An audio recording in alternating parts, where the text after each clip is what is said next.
নারায়ণগঞ্জের সিদ্ধিরগঞ্জের নাসিক ৬ নং ওয়ার্ডের এসও রোড মণ্ডলপাড়া এলাকায় এবারও ঘটেছে অভিনব ঘটনা। নারায়ণগঞ্জ সিটি কর্পোরেশন কর্তৃক পরিচ্ছন্ন কর্মীরা ড্রেন পরিষ্কার করতে গিয়ে ড্রেন ভর্তি পাওয়া গেছে ফেন্সিডিলের কয়েক হাজার খালি বোতল। এছাড়াও পাওয়া গেছে মদের বোতলও। কয়েকটি ড্রেনে এত পরিমাণের ফেন্সিডিল ও মদের বোতল দেখে হতবাক এলাকাবাসী। এগুলি থাকলে তো আমাদের যুব সমাজগুলি নষ্ট হয়ে যায়। আমাদের যুবকদের স্বার্থে এগুলি খুব তাড়াতাড়ি বন্ধ করা দরকার। এখানে স্কুল কলেজের ছেলে মেয়ে আসা যাওয়া করে, এগুলো দেখলে খারাপ লাগে। তাই আমি মনে করি কর্তৃপক্ষের কাছে ওনারা যেন সুদৃষ্টি দেয় এবং যুবকবাসীকে যেন এই হাত থেকে রক্ষা করে।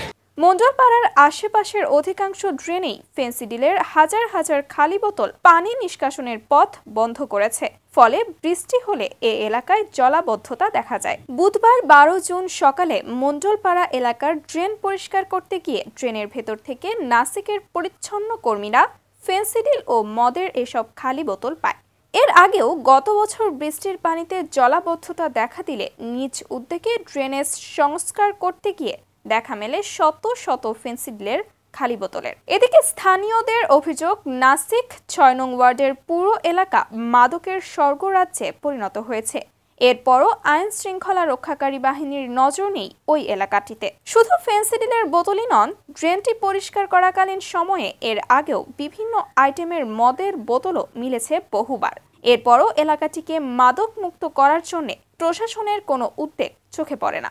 সন্ধ্যা হলেই এলাকায় মাদক দ্রব্যের বেচাকেনা বাড়ে। দিনরাত প্রকাশ্যে চলে বেচাকেনা ও মাদক সেবন। এসও রোড কবরস্থানের মতো জায়গাও মাদক সেবনে বাদ যাচ্ছে না। অনেকে বাসায় দিনরাত নেশা করার পরে ফেন্সিডিলের খালি বোতলগুলো রাস্তায় ভরে রাতে কোনো এক সময় ফেলে দিয়ে যাচ্ছে ড্রেনে। এ বিষয়ে নারায়ণগঞ্জ সিটি কর্পোরেশনের ৬ নং ওয়ার্ডের কাউন্সিলর মতিউর রহমান মতি বলেন, একসাথে এতগুলো নেশাজাতীয় ফেন্সিডিলের খালি বোতল ড্রেনের মধ্যে পাওয়া যাওয়ার বিষয়টি স্বাভাবিক নয়। বর্তমানে যে অবস্থা, আপনার এই গাঁজা বা ইয়াবাহা কে বহন করে, কার সাথে আছে, কোন ছেলে খায়, বোঝাই যায় না।